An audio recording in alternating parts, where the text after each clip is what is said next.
yang memang bukan olah-olah dahsyatnya. Rupanya kau punya ilmu yang diandalkan juga ya, ejek lawan yang diserang. Dia menunduk untuk elakkan sambaran golok, lalu lompat ke samping guna hindarkan sodokan tinju lawan, dan dengan secepat kilat kemudian tangan kanannya yang terbuka menyeruak di antara kedua serangan lawan tadi, menderas ke arah kening Tapak Luwing. Kepala tiga hitam dari Kali Comel itu bukan orang yang berilmu rendah. Kalau tidak, percuma saja dia menjadi kepala komplotan yang ditakuti selama bertahun-tahun di sepanjang Kali Comel dan perbatasan. Dengan sebat, dengan keluarkan bentakan dahsyat, Tapak Luwing membuat satu gerakan yang luar biasa. Tubuhnya mencelat satu tombak ke atas, dan dalam lompatan itu kaki kanannya menderu muka lawan, dan di saat yang sama pula dari sebelah belakang menderu golok anak buah Tapak Luwing ke arah punggung laki-laki muda itu. Yang diserang bersiul, kalian rupanya betul-betul mau jiwaku, tapi kurasa saat ini belum waktunya. Pemuda ini berkelebat, lututnya menekuk, kedua tangannya berputar seperti kitir, dan buk, buk, anak buah Tapak Luwing terjerungkang ke belakang, muntah darah dan menggeletak di tanah. Tapak Luwing sendiri merintih kesakitan sewaktu lengan lawan menghantam tepat tulang keringnya. Di saat itu, anak buah Tapak Luwing yang tadi ditendang pantatnya sudah bangun kembali, dan dengan ganas lancarkan serangan dahsyat. Namun nasibnya juga sial. Sekali lawannya berkelebat, maka goloknya kena dihantam sikut lawan. Yang satu ini pun roboh pula menyusul kawannya, merasakan sakit pada kakinya. Melihat kedua anak buahnya dibuat begitu rupa, benar-benar Tapak Luwing hampir-hampir merasa seperti orang mimpi. Apakah agaknya kali ini komplotan yang dipimpinnya menemui batunya? Selama bertahun-tahun bertualang dan menjadi pemimpin komplotan tiga hitam dari Kali Comel, baru hari itu dia melihat dengan mata kepala sendiri bagaimana kedua anak buahnya dibikin menggeletak hanya dalam satu gebrakan saja. Bahkan dia sendiri merasakan pula bekas tangan lawannya, lawan yang masih muda belia dan sama sekali tidak dikenalnya. Dengan penuh geram, Tapak Luwing salurkan tenaga dalamnya lewat lengan kanan terus ke golok, sedang tangan kirinya saat itu sudah memegang 3 pisau beracun. Kedua kakinya terpentang, pinggangnya sedikit membungkuk ke depan.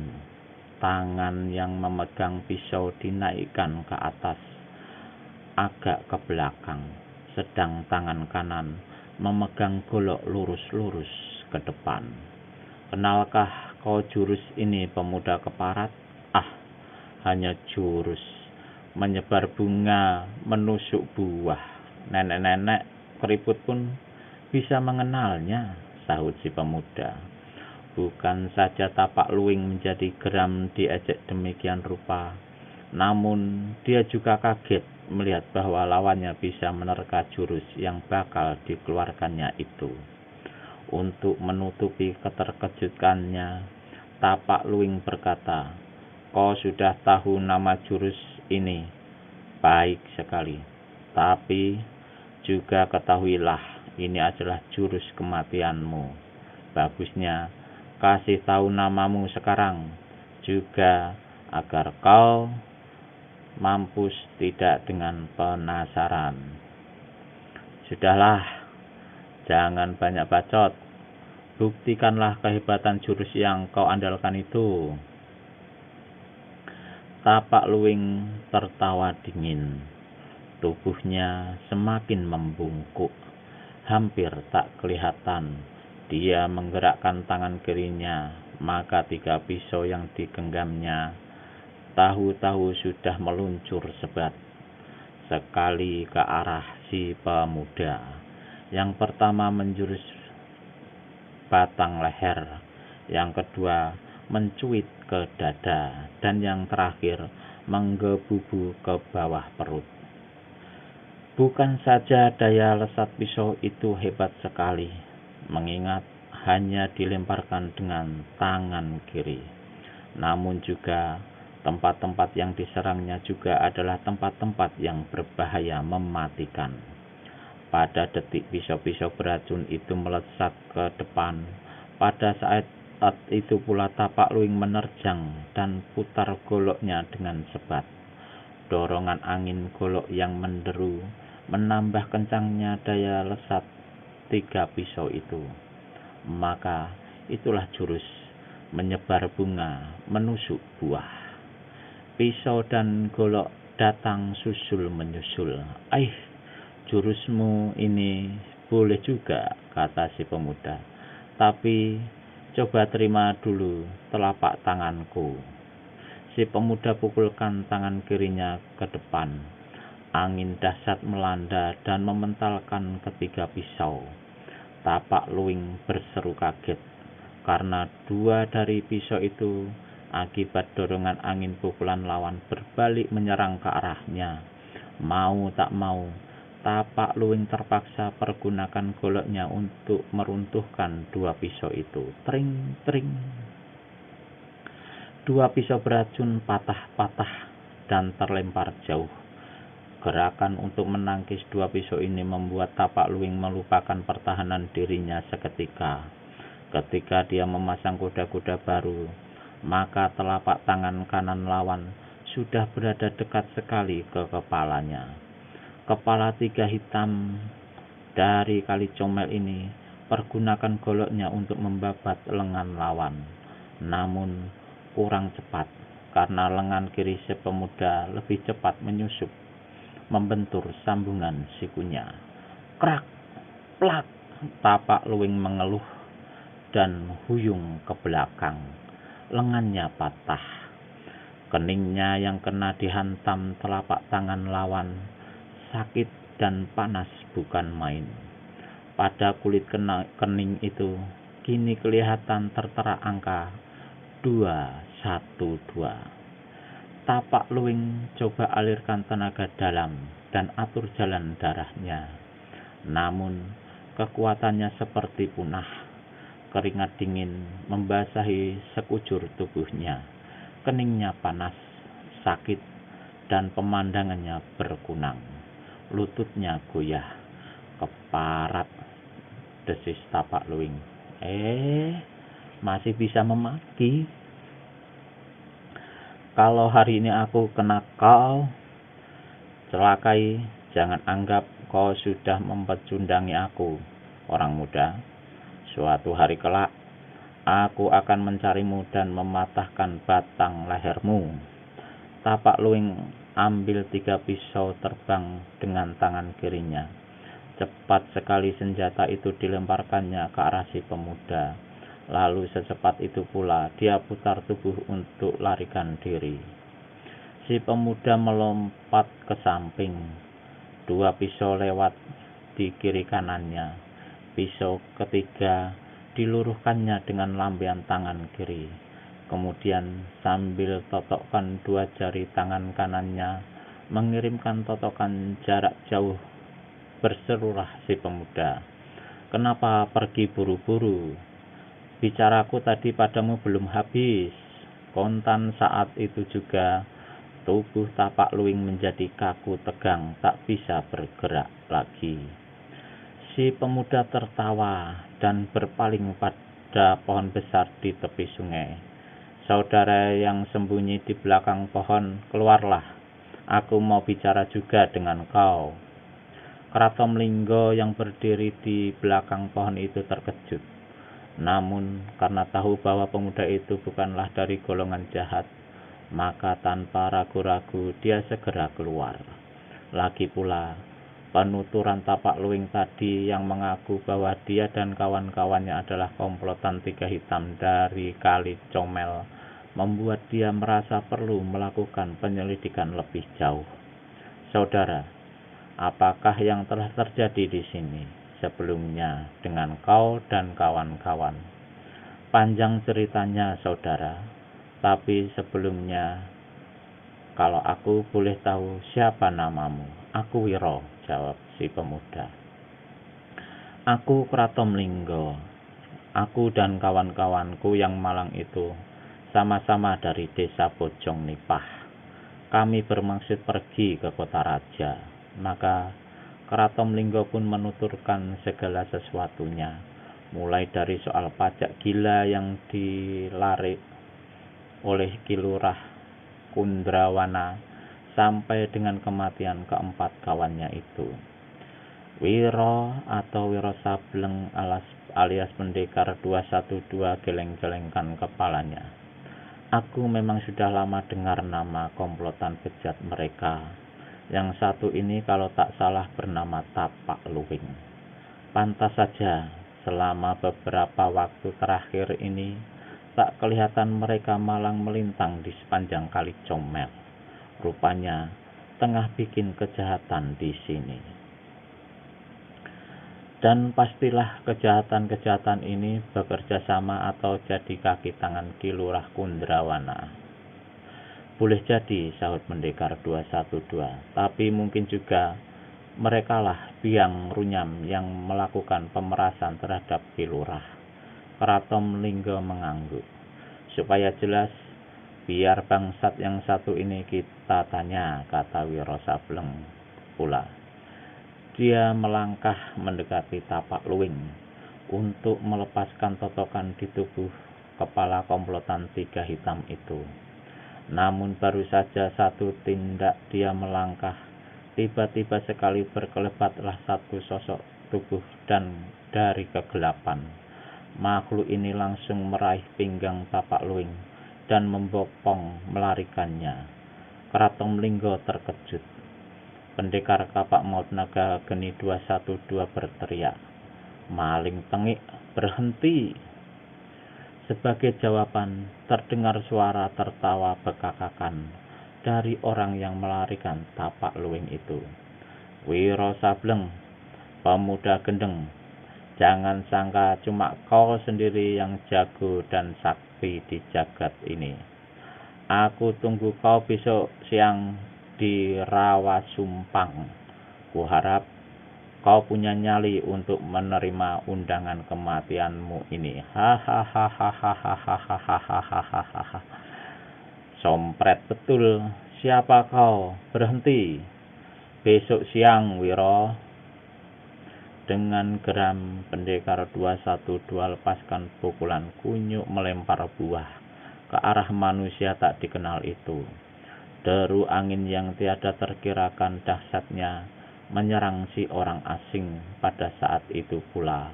Terlihat selarik sinar biru, dan angin pukulan Wiro Sableng terbendung laksana membentur dinding baja. Terkejutlah Pendekar 212. Pukulan yang dilancarkannya tadi disertai hampir sepertiga dari tenaga dalamnya.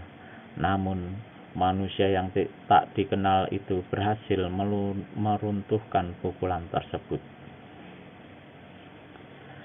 Besarlah dugaan Wiro Sableng bahwa orang yang memboyong Tapak Luwing itu adalah guru Tapak Luwing, setidak-tidaknya kakak seperguruannya, atau mungkin juga seorang sakti dari golongan hitam yang berkawan dengan Tapak Luwing.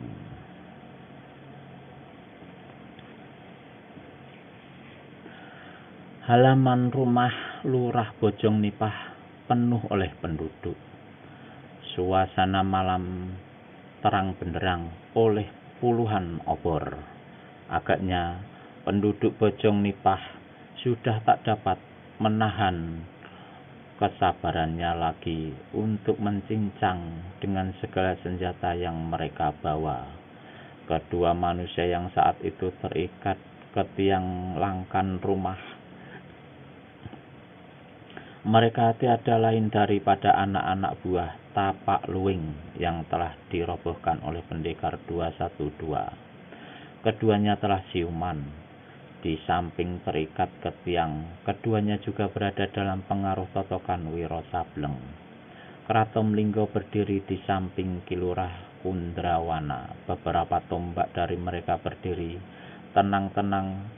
Wiro Sableng Kratom Linggo barusan saja menerangkan apa yang diketahuinya tentang kedua orang itu kepada Kilurah dan juga apa yang telah terjadi di tepi sungai dekat jembatan. Bola mata Kilurah Kundrawana pulang balik memandang Wiro Sableng dan kedua anak buah Tapak Luwing. Saat itu Lurah Bojong Nipah ini tak dapat lagi menahan hati dan mengendalikan amarahnya. Untuk sesaat lupa dia bahwa anaknya masih berada di tangan tawanan Tapak Luwing, dan Tapak Luwing sendiri saat itu tidak berhasil ditangkap.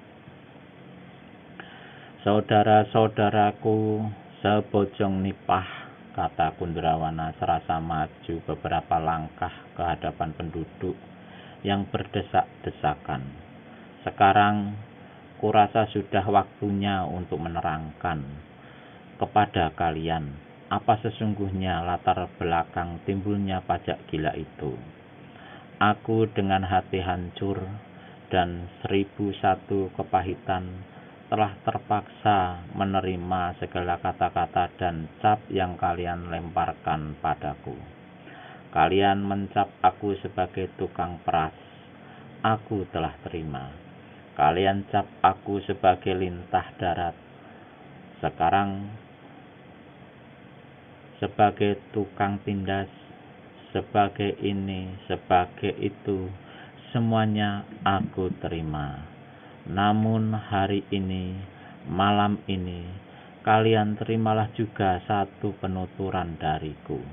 Satu kenyataan yang menyebabkan terjadinya pemungutan pajak berat itu.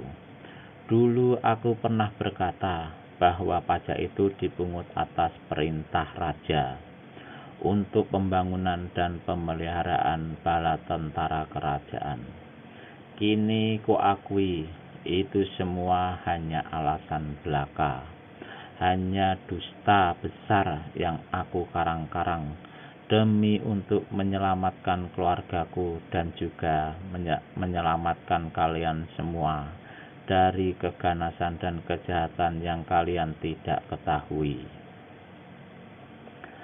Penduduk Bojong Nipah saling pandang memandang satu sama lain penuh ketidakmengertian. Kilurah Kundrawana menyapu wajah mereka seketika lalu meneruskan bicaranya. "Tadi kalian sudah dengar semua keterangan Kratom Linggo. Ini satu kenyataan bagus yang dengan sendirinya telah mencuci diriku. Tapi biar aku beri penjelasan lebih lengkap. Dua manusia yang terikat itu adalah anak buah komplotan Tiga Hitam dari Kali Comel. Komplotan rampok-rampok bejat yang dikepalai oleh Tapak Luwing yang berhasil melarikan diri ditolong oleh seorang tak dikenal. Jadi, ketiganya sama sekali bukanlah prajurit-prajurit kadipaten seperti yang mereka sengaja menyamar pagi tadi. 3 minggu yang lewat, di satu malam mereka telah datang ke rumahku dan memaksaku untuk menarik pajak 10 kali lebih besar dari yang sudah-sudah. Jadi berarti aku harus menarik pajak sebanyak 11 kali terhadap kalian. Yang 10 bagian harus kuserahkan pada mereka sedang yang satu bagian sebagaimana biasa diserahkan ke Linggajati, di mana Adipati Linggajati kemudian meneruskan ke kota raja. Aku coba untuk melawan, tapi di samping mereka bertiga berilmu tinggi, aku tak bisa berbuat apa-apa, karena anakku satu-satunya mereka bawa. Anakku akan mereka bunuh kalau pajak itu tidak aku pungut. Dan penduduk di sini, kalian bisa merasakan dan mengetahui sendiri kini. Tak ada jalan lain bagiku untuk membantah, kecuali kalau kalian ingin putra tunggalku menemui kematiannya. Suasana malam sesepi di pekuburan kini. Penduduk sama menganga dan terlongong-longong. Tentu saja hal ini tiada diduga sama sekali oleh mereka. Dan serentak pula dengan itu, maka menggelegaklah kemarahan penduduk ketika seorang di antara mereka berseru, "Cincang dua bangsat ini!" Maka menyerbulah penduduk Bojong Nipah dengan senjata masing-masing. Namun di saat itu, pendekar 212 maju ke depan dan berseru nyaring. Sengaja seruannya itu disertai tenaga dalam untuk mempengaruhi penduduk yang tengah marah itu. Saudara-saudara, jangan ceroboh. Kunyuk-kunyuk ini akan dapat bagiannya juga. Tapi kalian harus ingat pada nasib anak buah lurah kalian. Karena itu, biarlah aku bicara sebentar dengan salah satu dari mereka. Kalau saja penduduk tidak mendapat keterangan dari Kratom Linggo siapa adanya pemuda berambut gondrong itu, pastilah penduduk tak akan mau ambil peduli akan ucapan Wiro Sableng lagi. Lagi pula, tenaga dalam si pemuda diam-diam sudah meresap mempengaruhi mereka. Wiro mendekati anak buah Tapak Luwing yang terikat di tiang langkan sebelah kanan. "Namamu siapa, sobat?" tanyanya. Laki-laki itu diam saja. Hanya kedua bola matanya berputar menyorot melontarkan pandangan sangat membenci dan mendendam. Rupanya bekas tanganku membuat kau jadi tuli, ha? Keparat, tak usah banyak bicara. Kelak hari pembalasan dari pemimpinku Tapak Luwing akan tiba. Kalian semua di sini akan dikirim ke neraka. Wiro Sableng menyeringai. "Mungkin kau dan kawanmu yang akan lebih dahulu dicincang penduduk sampai lumat," kata Wiro Sableng pula. "Tak usah banggakan pemimpinmu, dia sudah kabur bersama seorang kawannya." Keterangan ini mengejutkan kedua anak buah Tapak Luwing. Memang, sejak mereka siuman tadi, mereka tak melihat pemimpin mereka dan tak tahu berada di mana. Dan Wiro berkata pula lagi, "Aku mempunyai dugaan bahwa kau ada sangkut pautnya dengan Adipati di Linggajati. Katakan saja terus terang." Anak buah Tapak Luwing diam. "Katakan," bentak Wiro. Sebaliknya, laki-laki itu meludah ke lantai. "Buset. Beset saja mulutnya," teriak Kratom Linggo yang sudah tak sabaran. "Kau tak mau kasih keterangan?" tanya Wiro Sableng. Anak buah Tapak Luwing itu meludah sekali lagi ke lantai langkan. Wiro tertawa. Dijangkaunya sebuah obor yang dipegang oleh seorang penduduk. "Pernah rasa panasnya api?" tanya pendekar ini dengan tertawa-tawa. "Tampang-tampang macammu ini akan lebih keren bila disundut begini rupa." Wiro Sableng lantas menyorongkan api obor ke muka laki-laki itu. Anak buah Tapak Luwing tak sanggup gerakkan kepalanya karena tertotok. Keluhan kesakitan terdengar tiada henti. Udara malam kini berbau hangusnya bulu mata, alis dan sebagian rambut laki-laki itu. Kulit mukanya kelihatan merah terbakar. Mau sekali lagi? Tanya Wiro dengan tertawa-tawa. Aku bersumpah kalau lepas akan membunuhmu dan 7 keturunanmu, kata anak buah tapak luwing penuh penasaran. Jangan ngaco, kau tak akan lepas dari sini. Kalaupun lepas, mungkin cuma rohmu saja. Dan aku belum punya keturunan. Pendekar muda itu tertawa mengekeh. Mau tak mau, orang banyak yang menyaksikan itu jadi ikut-ikutan geli. Ayo, katakan apa hubunganmu dengan Adipati Linggajati, bentak Wiro seraya mendekatkan api obor ke muka laki-laki itu. Tak ada hubungan apa-apa, jawab anak buah tapak luwing. Ini satu kebohongan atau kedustaan. Aku tidak dusta, tidak bohong. Lantas apa perlumu pagi tadi menyamar bertiga-tiga menjadi prajurit-prajurit kadipaten? Itu bukan urusanmu. Oh begitu. Memang bukan urusanku, tapi urusan api obor ini. Dan sekali lagi, api obor menjilati muka laki-laki itu. Dia menjerit-jerit. Wiro menunggu sampai beberapa detik di muka. Mau kasih keterangan apa tidak? Tanyanya. Aku akan terangkan, berkata juga laki-laki itu pada akhirnya. Wiro tersenyum. Dilariknya obor kembali. Nah, bicaralah. Biar kerasan agar semua orang dengar. Wiro Sableng, pendekar kapal maut naga geni 212 berkata.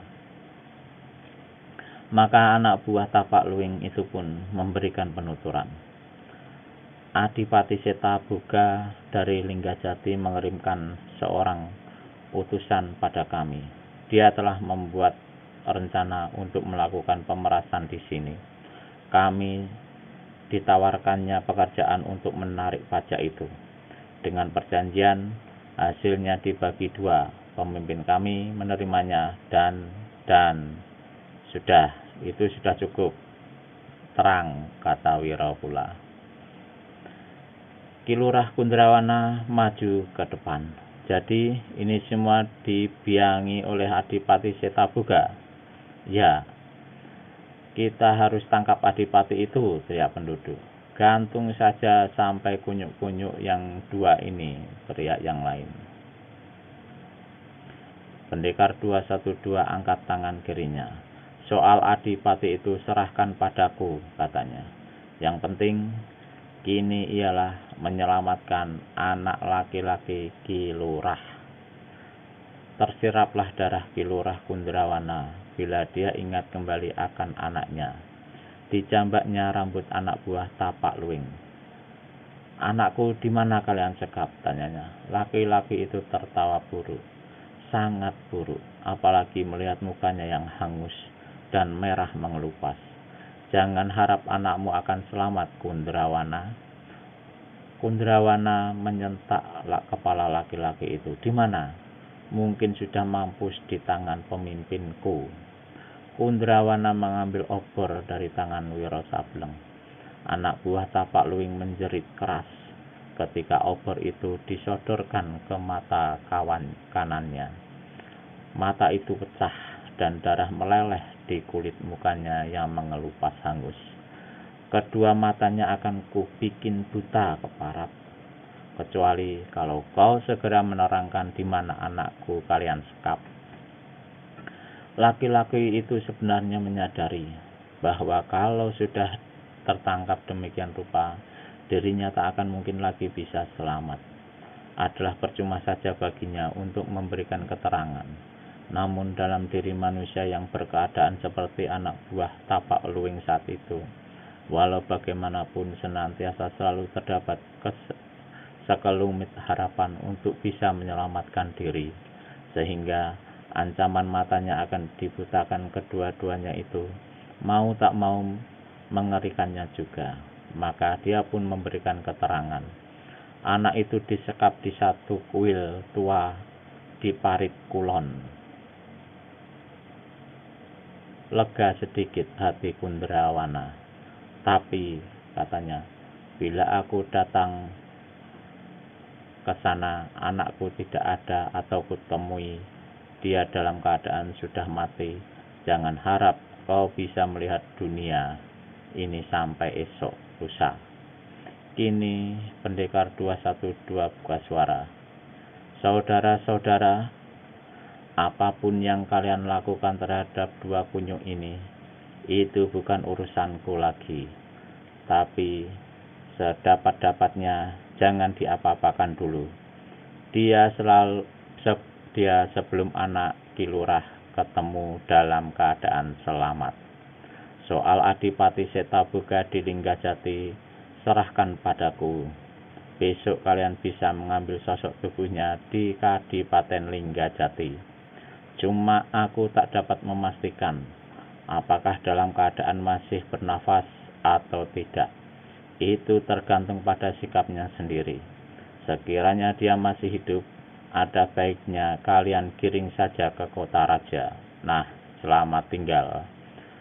Saudara, tunggu dulu, seru Kratomlingga dan Kundrawana hampir bebarengan. Namun, Pendekar Kapak Maut Nagageni 212 sudah berkelebat lewat Langkan, lewat kepala-kepala penduduk Bojong Nipah, lalu lenyap ditelan kegelapan malam. Hanya sebentar suasana sepi menyeling. Bila bayangan sosok tubuh Pendekar 212 sudah lenyap ditelan kegelapan malam, maka lupalah penduduk Bojong Nipah akan pesan pendekar itu.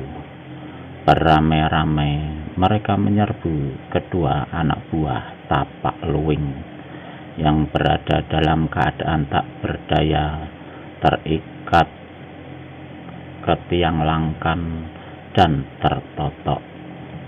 Puluhan senjata laksana hujan bertubi-tubi mampir ke kepala dan tubuh kedua orang itu. Tiada terdengar suara jeritan kedua orang ini. Rintihan pun tidak. Mereka telah menemui nasib pembalasan atas kejahatan mereka. Keduanya menghembuskan nafas dengan tubuh mandi darah dan muka hancur tak bisa dikenali lagi. Kilurah Kundrawana tidak menyaksikan lagi apa yang diperbuat penduduk Bojong Nipah itu. Bersama Kratomlingga dan 3 orang lainnya, dengan menunggangi kuda, dia meninggalkan Bojong Nipah menuju Parit Kulon, sebuah pesawangan yang jarang didatangi manusia. Terletak kira-kira 4 kilometer dari desa. Satu-satunya bangunan di Parit Kulon adalah kuil tua yang diterangkan anak buah Tapak Luwing. Karenanya, meskipun malam tak sukar untuk mencarinya, Kilurah Kundrawana menyalakan obor yang dibawa.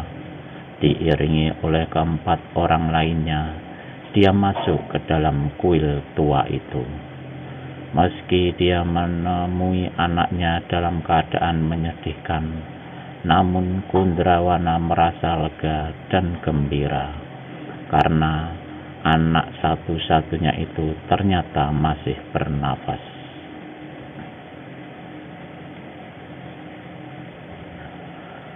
Anaknya tidur di ubin kotor dengan pakaian yang juga kotor. Tubuhnya kurus dan parasnya pucat karena tak terurus. Tangan dan kakinya diikat. Kundrawana berlutut lalu memeluk anaknya itu. Kratomlingga membuka tali yang mengikat tangan serta kaki si anak yang saat itu sudah bangun. Tetesan air mata mengalir di pipi Kilurah Kundrawana. Tapi air mata kali ini adalah air mata gembira. Sementara itu di tempat lain, Tapak Luwing merasa tubuhnya yang kaku karena ditotok itu dibawa lari dalam kegelapan malam oleh seseorang. Bila sinar bulan yang tidak begitu terang menyeruaki pohon-pohon sepanjang jalan yang mereka lalui dan menyinari paras laki-laki itu samar-samar, Tapak Luwing terheran dan berpikir-pikir. Laki-laki yang membawanya berlari itu tidak dikenalnya sama sekali. Siapa dia dan kemana manusia ini mau membawanya? Kemudian, apakah dia seorang yang akan menolongnya atau bukan? Tapi melihat gelagat dan ucapannya terhadap pemuda berambut gondrong tadi, Tapak Luwing bisa sedikit memastikan bahwa laki-laki ini tidak bermaksud jahat terhadapnya. Diam-diam hatinya merasa lega, maka bertanyalah dia, "Sobat, kau siapakah?" "Jangan banyak tanya dulu," menjawab orang yang memanggulnya. Suaranya besar dan parau, larinya laksana angin. "Kita ini kemanakah?" tanya Tapak Luwing lagi. "Aku bilang jangan bertanya apa-apa dulu, apa tidak mengerti?" Tapak Luwing penasaran sekali, namun dia menurut dan menutup mulutnya. Sepanjang perjalanan itu, satu hal saja yang diketahui oleh Tapak Luwing tentang orang yang memanggul dan membawanya larinya itu, yaitu laki-laki buntung tangan kanannya sampai sebatas bahu. Ketika sampai di sebuah telaga kecil, akhirnya laki-laki bertangan buntung itu menghentikan larinya. Tapak Luwing diturunkan dan disandarkan ke sebatang pohon di tepi telaga. Kemudian dilepaskannya totokan di tubuh Tapak Luwing. "Atur nafas dan jalan darahmu, kerahkan tenaga dalam," berkata si tangan buntung. Tapak Luwing segera melakukan hal itu. Tidak disuruh pun, memang semestinya dia sudah bermaksud demikian, sesuai dengan setiap ajaran ilmu sirat dari aliran dan golongan manapun. Kemudian dengan tangannya yang cuma satu, laki-laki itu dengan cekatan mengobati lengan Tapak Luwing yang sudah patah dan membalutnya dengan secarik kain. "Aku berhutang budi dan nyawa padamu, sobat," kata Tapak Luwing. Laki-laki yang menolongnya tertawa. "Ada hutang, ada piutang," katanya. Di antara tertawanya, "Ada budi, ada balas. Maksudmu, sobat?" tanya Tapak Luwing. "Di satu hari kelak, pertolongan yang kuberikan padamu ini akan kutagih." Tapak Luwing kerenitkan kening. "Tidak kau tagih pun, jika ada kesempatan, aku pasti akan membalasnya. Bahkan, jika aku sudah sembuh dan kau bersedia ikut ke Kali Comel, aku akan hadiahkan kepadamu harta benda perhiasan dan uang seberapa saja kau suka." Si tangan buntung menyeringai, gigi-giginya hitam kecoklatan. "Aku tidak butuh semua itu," desisnya. Dipegangnya balutan di tangan Tapak Luwing. Sesaat kemudian, Tapak Luwing merasakan aliran tenaga dalam yang ampuh merembas ke dalam tubuhnya. Tubuhnya menjadi segar kini, dan rasa sakit pada lengannya yang patah itu berkurang. Terima kasih, kata Tapak Luing. Apa sudah boleh aku kenal padamu? Aku Tapak Luing. Aku tahu siapa kau. Aku sudah lama dengar tentang komplotanmu yang malang melintang di sepanjang kali Comel. Dan ketika tahu bahwa kau berada di sekitar sini, timbul satu maksud untuk menemuimu. Apakah maksud itu? Bertanya Tapak Luing. Tadi aku sudah bilang, ada hutang, ada piutang, ada budi, ada balas. Satu hari kelak, aku membutuhkan tenagamu. Jangan khawatir, aku pasti bersedia. Tapi untuk keperluan apakah? Kau tak usah tahu untuk keperluan apa. Kau nanti akan tahu juga. Dengar, nanti pada hari 13 bulan 12, kau harus datang ke Gunung Tangkuban Perahu. Gunung Tangkuban Perahu? Ya, masih kira-kira 8 bulan dari sekarang. Dan satu hal harus kau ingat. Jangan sekali-kali coba kembali ke desa Bojong Nipah untuk buat perhitungan dengan Ki Lurah Pundrawana. Salah-salah, kau bisa ketemu dengan bangsat yang telah mencelakaimu tadi. Walau bagaimanapun, untuk saat ini, kau tak akan mampu menghadapinya. Ada saat untuk menyelesaikan urusan dengan dia. Karena itu, kau mesti datang ke Tangkuban Perahu pada hari 13 bulan 12 nanti. Dengar? Tapak Luing mengangguk. Kau tahu siapa bangsat itu agaknya? Dia bertanya. Angka pengenalnya telah dituliskannya di keningmu. Terkejutlah Tapak Luing. Dirabanya keningnya.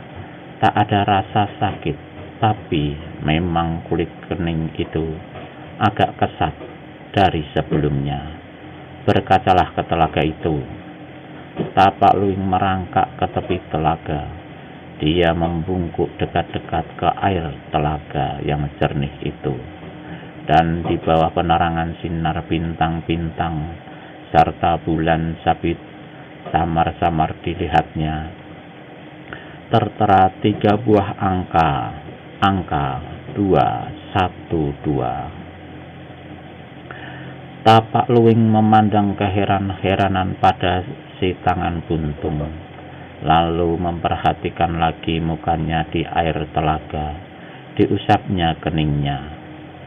Diusapnya lagi sampai beberapa kali. Tapi angka 212 itu tidak mau hilang. Dibasuhinya keningnya dengan air telaga, lalu diusapnya lagi berulang kali. Tetap saja angka 212 itu tidak mau hilang. Dengan apapun dan cara bagaimanapun, angka itu tidak akan bisa pupus dari keningmu, Tapak Luing. Angka itu ditera dengan telapak tangan yang mengandung tenaga dalam dan kesaktian yang luar biasa. Sekalipun kulit keningmu dikelupas sampai ke batok kepalamu, maka pada tulang batok kepalamu pun angka itu sudah meresap. Siapa sesungguhnya manusia muda berambut gondrong dengan angka pengenal 212 itu? Tanya Tapak Luing pula. Namanya Wiro Sableng. Dia sakti sekali, jawab si tangan buntung. Tapi katanya kemudian menambahkan, di hari 13 bulan 12 nanti, kelak ajalnya akan sampai. Diam-diam, meskipun si tangan buntung tidak menerangkan, tapi Tapak Luing tahu kini bahwa antara si tangan buntung dan pemuda rambut gondrong yang telah mencelakainya itu terdapat sangkut paut dendam kesumat.